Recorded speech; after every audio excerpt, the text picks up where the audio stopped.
Hello everyone, how are you all? I hope you guys are doing well. Start करेंगे अपना आज का session and the question says that which of the following statement is are true. यहाँ पर हमें जो दो statements दिए हैं आपसे पूछा है इन दोनों में से कौन सी स्टेटमेंट सही है। So the decimal number 11 is larger than the hexadecimal number 11। ये जो आपका S1 है यहाँ पर कहा गया है कि जो डेसिमल नंबर 11 है वो आपके हेक्साडेसिमल नंबर 11 से बड़ा है। दूसरी तरफ कहा है कि इन द बाइनरी नंबर, ये जो आपका बाइनरी नंबर है 11,110.101, तो जो फ्रैक्शनल पार्ट है उसकी जो डेसिमल वैल्यू है वो है आपकी 0.625। तो यहाँ पर आपको बताना है कि कौन सी स्टेटमेंट सही है। तो जो राइट आंसर हमारा जाएगा दैट इज S2 ओनली, सिर्फ S2 ही जो है वो सही है, S1 जो है वो आपका गलत है। आगे देखेंगे question number 28 and it is with regard to a word processing software, the process of combining static information in a publication together with variable information in a data source to create one merged publication is called. And the right answer goes with option number 3, that is mail merge. Next is DVD technology uses an optical media to store the digital data. तो DVD is an acronym for, DVD की full form क्या होती है आपकी? Digital vector disc होती है, digital volume disc होती है, डिजिटल वर्सेटाइल डिस्क होती है, या फिर डिजिटल विजुअलाइजेशन डिस्क होती है। And the right answer goes with option number 3, that is digital versatile disc. Question number 30 is assertion A, sustainable development is critical to well-being of human society। जो sustainable development होता है वो human society के well-being के लिए थोड़ा critical रहता है। रीज़न ये है कि जो environmentally sound policies होती हैं वो environment को harm नहीं करती और natural resources को deplete नहीं करती। अब आपको इन दोनों में से जो है वो correct code choose करना है and it is both A and R are correct and, लेकिन यहाँ पर R जो है हमारा वो करेक्ट एक्सप्लेनेशन नहीं है A का। ठीक है, नेक्स्ट है हमारा question number 31 and it is the dominant source of pollution due to oxides of nitrogen NOx in urban areas. यहाँ पर आपसे पूछा है कि जो डोमिनेंट सोर्स है पोल्यूशन का, ठीक है, नाइट्रोजन के ऑक्साइड की वजह से अर्बन एरियाज में, वो क्या है? रोड ट्रांसपोर्ट है आपका, कमर्शियल सेक्टर है, एनर्जी यूजर इंडस्ट्री है, या फिर पावर प्लांट्स है। And the right answer goes with option number A, that is road transport. Next question number 32, which of the following is not a water borne disease. अब यहाँ पर आपको ये 4 diseases दी हुई हैं, typhoid, hepatitis, cholera and dengue, और आपको इनमें से बताना है कि कौन सी आपकी वाटर बोर्न डिजीज़ नहीं है, यानी कि पानी से नहीं होती, इन्फेक्टेड वाटर से। तो देखिए जो टाइफाइड है आपका ये वाटर बोर्न डिजीज़ है, हेपेटाइटिस भी आपका वाटर बोर्न डिजीज़ है, कॉलरा भी आपका अगर वाटर पोल्यूटेड होता है तब आपको देखने को मिलता है। लेकिन ये जो डेंगू है ये आपका वाटर बोर्न डिजीज़ नहीं है, ये आप सभी को पता है कि मॉस्किटो के वाइट से होता है, यानी कि ये आपका कैसा है, तो हम कह सकते हैं इंसेक्टल जिसे कहते हैं आपकी वायरल डिजीजेज होती हैं, इसी तरह से ये आपकी एक इंसेक्ट कॉजिंग डिजीज़ है डेंगू। ठीक है, next is which of the following is a characteristics of web 2.0 application. अब वेब 2.0 एप्लीकेशन की क्या विशेषताएं हैं? पहला है कि multiple user schedule their time to use web 2.0 applications one by one. Next is web 2.0 applications are focused on the ability for people to collaborate and share information online. Third है web 2.0 applications provide users with content rather than facilitating users to create it. And the last option is Web 2.0 application use only static pages. And the right answer goes with option number 2, that is Web 2.0 applications are focused on the ability for people to collaborate and share information online. आगे बढ़ेंगे, देखेंगे session का next question and it is in which country, किस country में जो recent international agreement हुआ था on phasing out hydrofluorocarbon HFCS was sign, किस कंट्री में इसको साइन किया गया था? Rwanda, Morocco, South Africa, Algeria. And right answer goes with option number first, Rwanda. Next question number 35 says that which of the following natural hazard is not hydrometeorological? इनमें से कौन सा natural hazard hydrometeorological नहीं है? Snow avalanche, sea erosion, tropical cyclone या tsunami। यहाँ पर आपको 5 options थे, आपको correct answer बताना है, and the right answer goes with option number 4, that is tsunami। Next है which of the following are the demerits of globalization of higher education?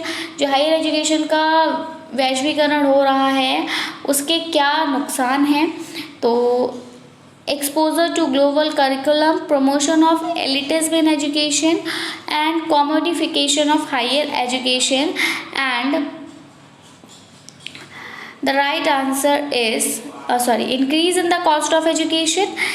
तो बिल्कुल क्या है, एजुकेशन की कॉस्ट में इंक्रीमेंट हो रहा है, साथ साथ कॉमोडिफिकेशन भी हो रहा है हायर एजुकेशन का, प्रमोशन हो रहा है आपके एलिटिज्म का एजुकेशन में। तो हमारा यहाँ पर BCD जो है ये that is the correct answer for this question.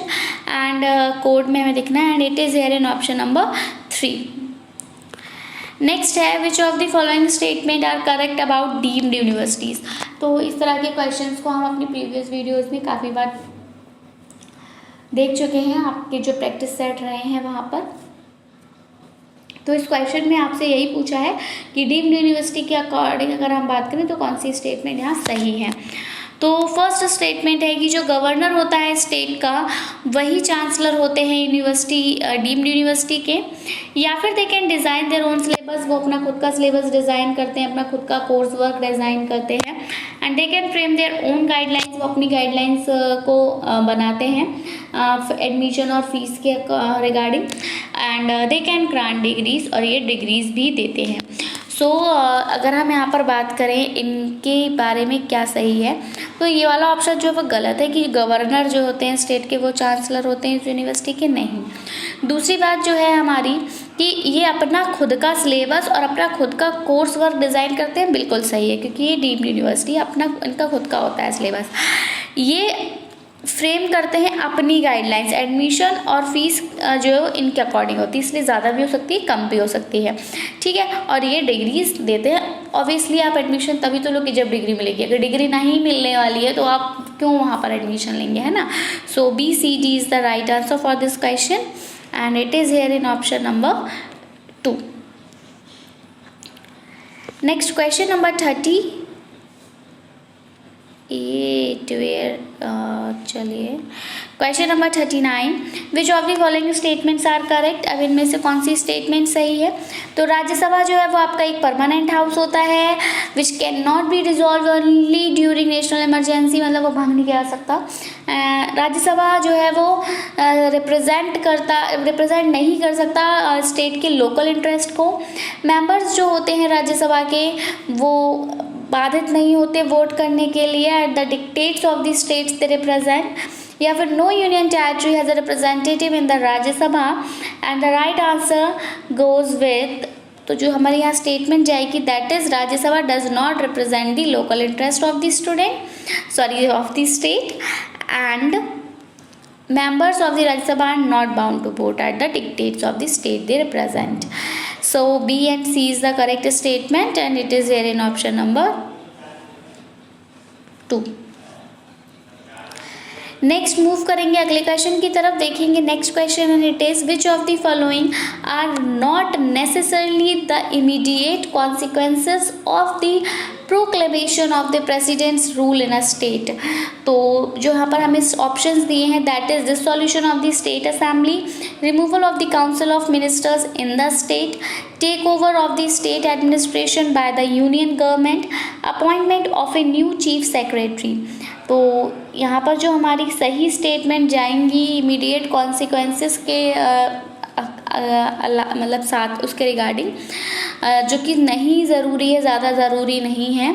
So they are dissolution of the state assembly and appointment of a new chief secretary, A and D, and it is here in option number 1.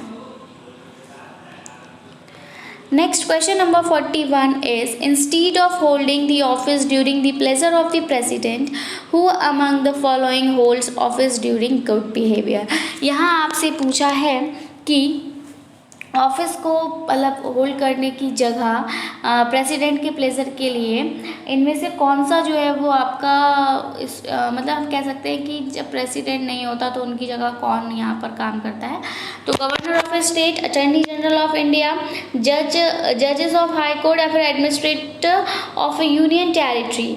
तो जो हमारा right answer जाएगा that is only 2, attorney general of India. So it is here in option number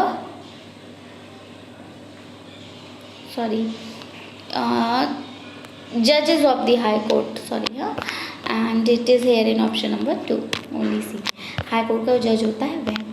next है हमारा जो purpose है आपका value education का is best serve by focusing on, तो उसको हम कैसे सर्व कर सकते हैं, किस चीज़ पे फोकस करना होगा सबसे ज़्यादा?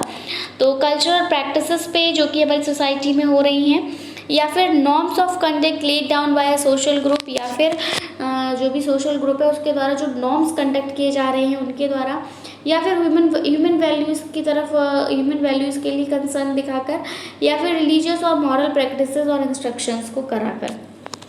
तो देखिए, अगर आपको वैल्यू एजुकेशन देनी है तो सबसे पहले आपको फोकस नहीं, कोई ज़रूरत नहीं कि आप कल्चरल प्रैक्टिसेस पे फोकस करें जो कि सोसाइटी में हो रही है। जैसे कि आप गणेश चतुर्थी का फंक्शन करा रहे हैं या फिर आप नवरात्रि का फंक्शन गरबा करा रहे हैं, तो इन सब से वैल्यूज़ जो हैं स्टूडेंट्स में वो इस्टेब्लिश नहीं होंगी। ठीक है, तो इस पे फोकस करने की कोई ज़रूरत नहीं है। जो भी नॉर्म्स कंडक्ट किए जा रहे हैं सोशल ग्रुप के द्वारा, वो भी यहाँ पर हमारे कोई भी फैक्ट नहीं डालते हैं। ठीक है, इनका कोई भी रोल नहीं रहता है यहाँ पर। जो रिलीजियस और मॉरल प्रैक्टिसेस भी नहीं, लेकिन हमें क्या करना है, ह्यूमन वैल्यूज़ की तरफ कंसर्न दिखाना होगा, जिससे कि वैल्यू एजुकेशन जो होगी वो अच्छे से सर्व की जा सकती है। So option number 3 is the right answer for this question.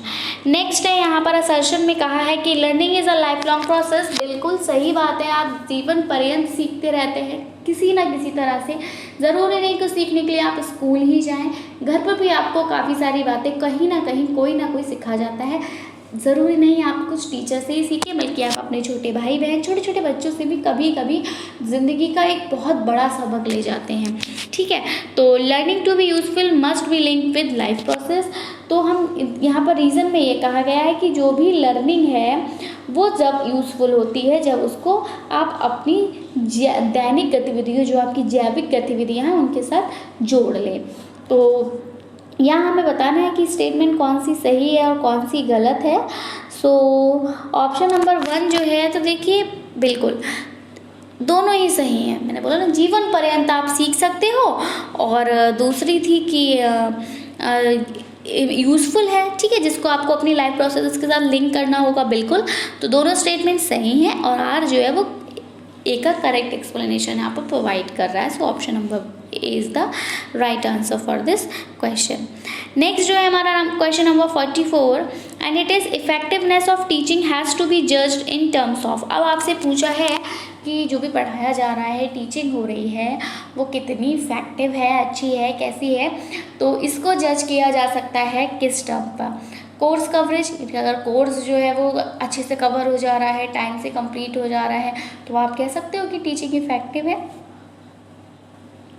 या फिर स्टूडेंट का इंटरेस्ट देखकर, जो भी एक पर्टिकुलर सब्जेक्ट है उसमें स्टूडेंट का इंटरेस्ट कितना है, उससे आप पता लगा सकते हैं कि टीचिंग कितनी इफेक्टिव है।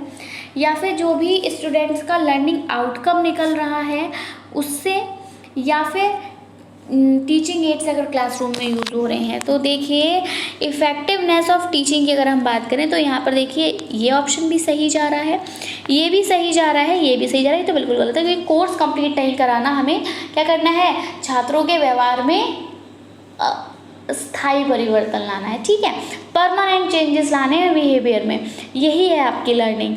तो स्टूडेंट्स का इंटरेस्ट अच्छा वर्ड है, लर्निंग आउटकम्स भी और ये भी। लेकिन यहाँ पर अगर हम बात करें टीचिंग इफ़ेक्टिव सबसे ज़्यादा हम तभी मानते हैं कि जो कुछ भी पढ़ाया गया वो बच्चों को याद है क्या। अब देखिए इंटरेस्ट वाली बात तो ठीक है, लेकिन यहाँ से हम टीचिंग इफ़ेक्टिव है ये नहीं जज कर सकते। क्यों? क्योंकि इंटरेस्ट तो ये भी हो सकता है कि टीचर जो है उसका कम्युनिकेशन अच्छा है, बच्चे इंटरेस्ट लेकर पढ़ रहे हैं, उसके क्लास में इंटरेस्टेड होके बैठ रहे हैं, लेकिन ये ज़रूरी नहीं कि जो टीचर समझा रहा है वो उन तक पहुंच रहा है या नहीं। ठीक है, तो अब टीचिंग एड्स का इस्तेमाल अगर क्लासरूम में हो रहा है, ठीक है, स्टूडेंट बिल्कुल अटेंटिव रहेंगे, सभी आएंगे क्योंकि उन्हें देखते हुए अच्छा लग रहा है, लेकिन वो कितना गेन कर रहे हैं ये मैटर करता है ना। तो टीचिंग हमारी इफ़ेक्टिव कब होगी? जब स्टूडेंट्स के द्वारा जो हमें प्रतिक्रिया मिलेगी वो कितनी है ये जानेंगे हम। ठीक है, तो option number 3 is the right answer for this question. So that's it from my side. I hope आपको सेशन पसंद आया होगा। I will be coming back with some new important questions. Till then take care and bye bye. Thanks for watching. Thanks, have a nice day.